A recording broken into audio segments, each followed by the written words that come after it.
आज के सत्संग में आप सभी भाई बहनों का बहुत बहुत स्वागत है। आज के सत्संग में चर्चा का विषय प्रकृति, पदार्थ और क्रिया। देखिए, अक्सर हमने अपनी चर्चाओं में प्रकृति, जीव और भगवान, इन्हीं तीन तत्वों पर ही चर्चाएं की हैं, प्रत्यक्ष रूप से या अप्रत्यक्ष रूप से। देखिए, शास्त्रों में या वेदों में भी तीन ही तत्वों का जिक्र है, चौथा कोई तत्व है ही नहीं। वो यही तीन तत्व हैं, भगवान, जीव और माया, या प्रकृति कह सकते हो। इसमें भगवान तो परम चेतन है, जीव केवल चेतन है क्योंकि अनंत आत्माएं हैं, जबकि भगवान तो केवल एक ही है। इसलिए परमात्मा के लिए परम चेतन शब्द इस्तेमाल में होते हैं। और माया, जो प्रकृति, इसको जड़ कहा जाता है, ये चेतन नहीं है। ये जो चेतन हमें दिखती है ना, प्रकृति में इतनी जो क्रियाएं होती हैं, जो हलचल, हम गतिविधियां देखते हैं, या कहते हैं प्रकृति परिवर्तनशील है। अब आप कहोगे कि जड़ में परिवर्तन कैसे? तो ये परमात्मा की जो एक ब्रह्म शक्ति पूरी प्रकृति को क्रियामंद रखती है, चलायमंद रखती है।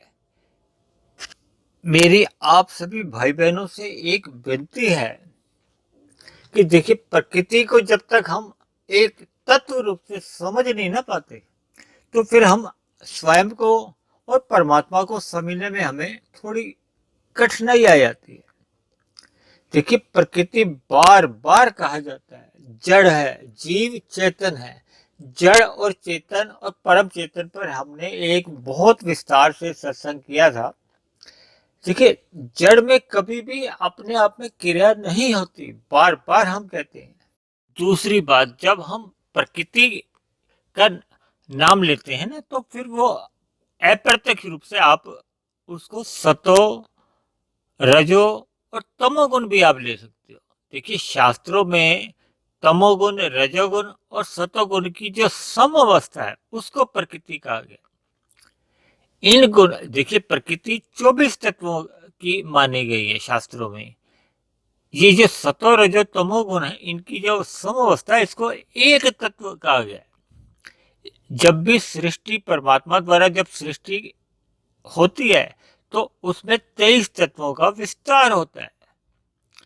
तो कुल मिलाकर जब भौतिक प्रकृति, जब प्रकृति, इसको 24 तत्वों की कहा जाता है, जिसके कि अंतिम 5 तत्व जो जिनको आम साधारण मनुष्य जो समझता है, पृथ्वी, जल, अग्नि, वायु, आकाश से लिया जाता है। ये एक स्थूल पदार्थ है। देखिए, पदार्थ, हम जितनी भी क्रियाएं देखते हैं, देखिए, पदार्थ का क्रिया के साथ एक संबंध है। पदार्थ में अभी बताया ना, अपने आप में कोई हलचल नहीं होती, कोई गतिविधि नहीं होती।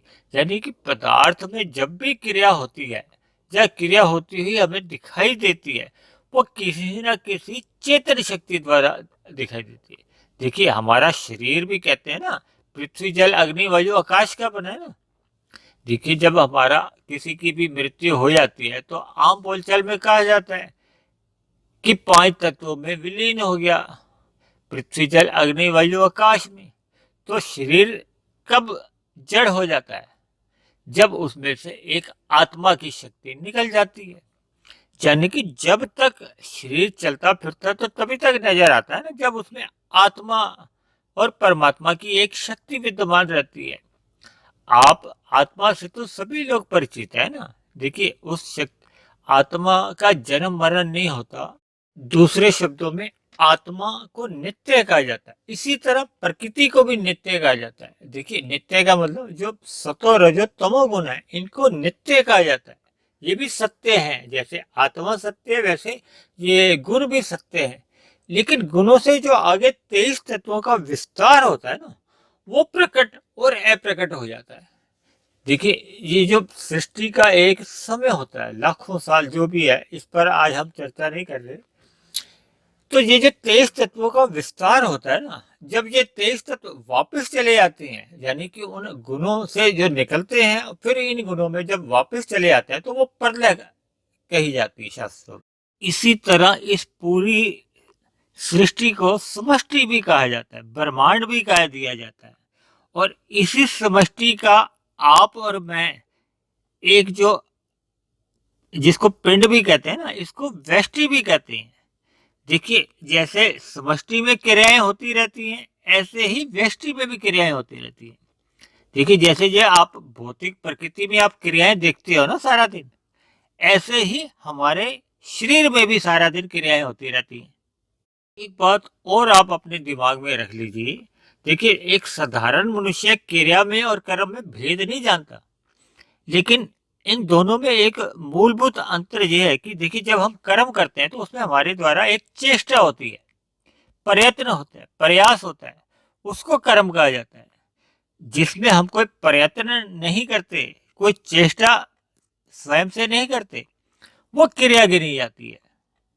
जैसे हमारा उठना बैठना है, खाना पीना है, नहाना धोना, सोना जागना, हम दिन भर जो अपने कार्य करते हैं, व्यवसाय देखते हैं या नौकरी पे जाते हैं, या जितने भी हम कर्म करते हैं, ये सभी हम इनमें कर्मों में हमारी एक चेष्टा होती है, प्रयास होता है, मेहनत होती है। लेकिन इसे देखिए, जब हम खाना खाते हैं तो हमारे अंदर जो पाचन की जो हमारी क्रियाएं अंदर चलती हैं, उस पे तो हमारी कोई मेहनत नहीं है ना। अर्थात वो हमारा कोई उसमें तो हमारा कोई प्रयास नहीं होता ना, वो तो अपने आप अंदर की क्रियाएं चलती हैं। हमारी आपकी दिन भर जो सांसें चलती रहती हैं, या देखिए, जन्म के साथ ही जो हमारे अंदर जो वृद्धि होती है, बचपन से जवानी के हम लेके आते हैं, एक अपने आप ही क्रिया द्वारा परमात्मा की प्रकृति की जो भी एक क्रिया चलती है उसी में होती है ना। अब बचपन से जवानी आती है, जवानी से बुढ़ापा आता है, और एक समय बाद मृत्यु आ जाती है। तो मैं कहने का मतलब यह कि इस अलग अलग क्रियाओं में हमारा तो कोई योगदान नहीं है ना। देखिए, हमारा जो पाप पुण्य भी जो बनता है ना, वो इन क्रियाओं द्वारा नहीं बनता। हम जितने भी पाप पुण्य करते हैं, वो हमारे कर्मों द्वारा बनते हैं, जिसमें हमारी चेष्टा होती है, मेहनत होती है, चाहे वो पाप कर्म करने में हो, चाहे पुण्य कर्म करने में हो। यानी कि हम जो प्रयास करते हैं वो सभी कर्म में गिने जाते हैं। क्रिया, देखिए, क्रियाओं का कोई फल नहीं है। देखिए, गीता में जो कर्म योग कहा गया, उसमें क्यों ये श्री कृष्ण भगवान जी ने जोर देकर कहा कि आप अपने कर्मों को कर्म समझ के नहीं करना, एक क्रिया समझ के करो, तभी तो वो एक कर्म जो कहलाता है। कि आपने देखिए, जब भी हम कर्म करते हैं तो उसमें हमारा एक सकामता बनी रहती है कि हमें इस कर्म द्वारा हमें फल मिले। ठीक है, हम सारा दिन जो भी कर्म करते हैं, हम अपना व्यवसाय करते हैं, तो उसमें हमारा कर्म होता है ना। हम किसी से छल कपट ठगी भी अगर करते हैं तो उसमें भी हमारा कुछ कामता बनी रहती है ना, कि हमें इसके बदले में हमें ये मिलेगा। यानी कि कुल मिलाकर हमारा पाप और पुण्य का जो कर्माशय बनता है वो क्रियाओं द्वारा नहीं बनता।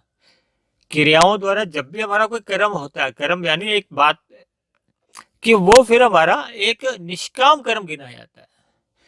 जिसमें हम फल की इच्छा रखते हैं वो सकाम कर्म गिने जाते हैं। जब मोटे शब्दों में आप ये कह सकते हो, उनको एक साधारण भाषा में हम कर्म कह देते हैं, जिसमें हम फल की इच्छा नहीं रखते। गीता में जो कर्म योग में श्री कृष्ण भगवान जी ने जोर देकर कहा है, वो केवल कर्म योग के लिए क्या है, यानी कि अपने कर्मों को आप एक क्रिया समझ के करो, एक कर्तव्यों को समझ के करो, फल की इच्छा नहीं रखनी। सभी उदाहरणों से आप इस बात को अपने दिमाग पर रख लो कि भौतिक प्रकृति में सभी क्रियाएं ही होती हैं। दूसरे शब्दों में, पदार्थों के साथ जो क्रिया शब्द आज के सत्संग में जोड़ा है ना, वो प्रकृति में ये पदार्थ और क्रियाएं ये चलती रहती हैं। यानी जितनी भी प्रकृति की क्रियाएं हैं वो गुणों द्वारा ही होती हैं, जबकि गुण तो बताए गए हैं जड़। देखिए, ये गुण जो संचालित होते हैं या क्रियाशील होते हैं, ये परमात्मा की ब्रह्म शक्ति द्वारा होते हैं। गीता के 13वें अध्याय में तो यहाँ तक कहा गया है कि ये जो गुण है ना, सतो रजो तमो गुण, ये गुण ही गुणों से बरत रहे हैं, मतलब इस्तेमाल में आ रहे हैं, यानी कि क्रिया कर रहे हैं। यानी कि हमारा, हम कभी कभी कहते हैं ना ये मैंने किया, यानी कि जब हमारे अंदर देखिए कर्ता भाव आ जाता है ना, ये मैंने किया, कर्ता भाव तब आता है जब हम अहंकार जो कहते हैं, इस काम को मैंने किया, इस काम को मैंने किया। तो जब हमारा कर्ता भाव उसके साथ जुड़ जाता है ना, तो फिर वो कर्म बन जाता है, फिर वो क्रिया नहीं रहती। जब हम अपने आप को कर्ता नहीं समझते तो फिर वो क्रिया बनी जाती है। दूसरे शब्दों में अब लगे अथवा अब हमें ये भी समझ लेना चाहिए कि हम और आप देखिए जितने भी भौतिक कार्य करते हैं वो तो कर्म बन ही जाते हैं। कभी कभी हम जो आध्यात्मिक कार्य भी करते हैं, यानी कि जैसे जप तप ध्यान, उसमें भी अगर हम अपने कर्ता भाव जोड़ देते हैं ना, तो फिर वो भी एक कर्म गिने जाते हैं। भले ही वो शुभ कार्य है, शुभ कर्म है, पुण्य कर्म कह सकते हो, लेकिन निष्काम कर्म नहीं गिने जाते। निष्काम हमारे कर्म तभी गिने जाते हैं जब हम उनको एक क्रिया रूप में करते हैं। कर्ता का भाव जहां भी जुड़ जाता है वो फिर एक कर्म बन जाता है। इसीलिए तो कहा गया, देखिए आत्मा तो निर्गुण है, लेकिन जब ये गुणों के साथ, यानी प्रकृति के गुणों के साथ इसका कर्ता भाव आ जाता है ना, यानी कि संग कर लेते हैं, तभी मनुष्य कहो या आत्मा को हो, जन्म मरण के चक्कर में ये जो बंधन होता है ना 84 लाख योनियों का, ये इसी कारण ही होता है।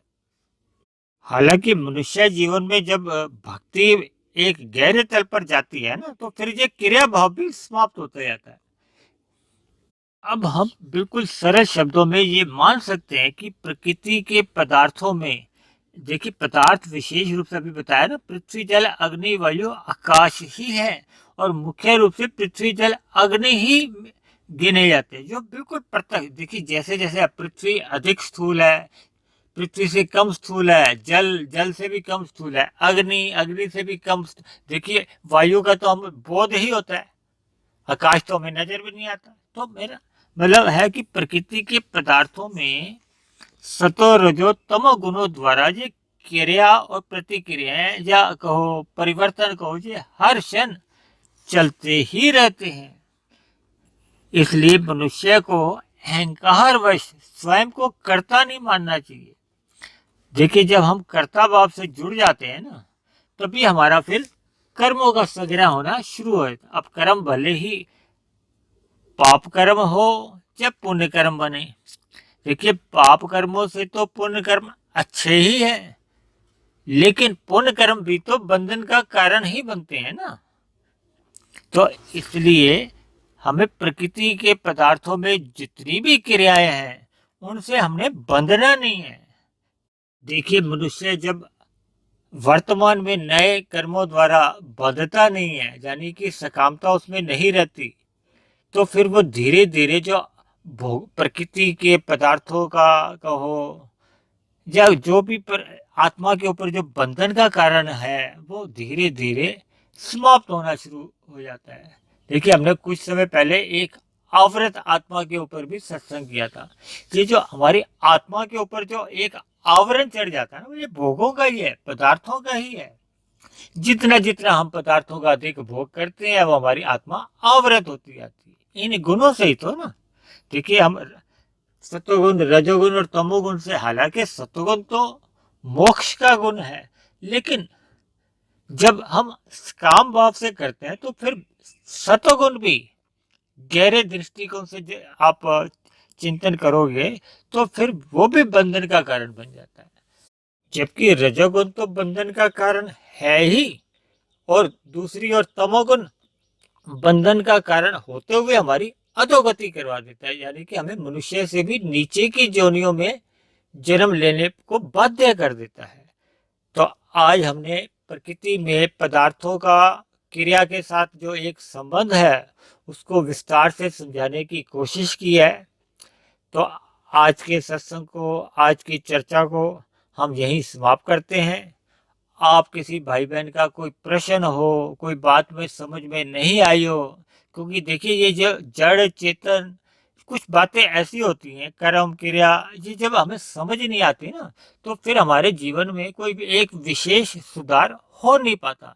देखिए, सत्संग में विभिन्न उदाहरणों द्वारा धीरे धीरे जब बातें समझ में आने शुरू होती है, तभी हमारे जीवन में एक बदलाव आता है, एक उन्नति होनी शुरू होती है। देखिए, मनुष्य योनि तो हमें आध्यात्मिक उन्नति करने के लिए ही मिली है। तो आज की चर्चा को हम यही समाप्त करते हैं। आप जीवन में सत्संग करते रहिए। फिर भी आप किसी भाई बहन की कोई बात समझ में नहीं आई हो, तो आप दिए गए टेलीफोन नंबर्स पर आप बात कर सकते हैं। तो आप सभी भाई बहनों का बहुत बहुत धन्यवाद।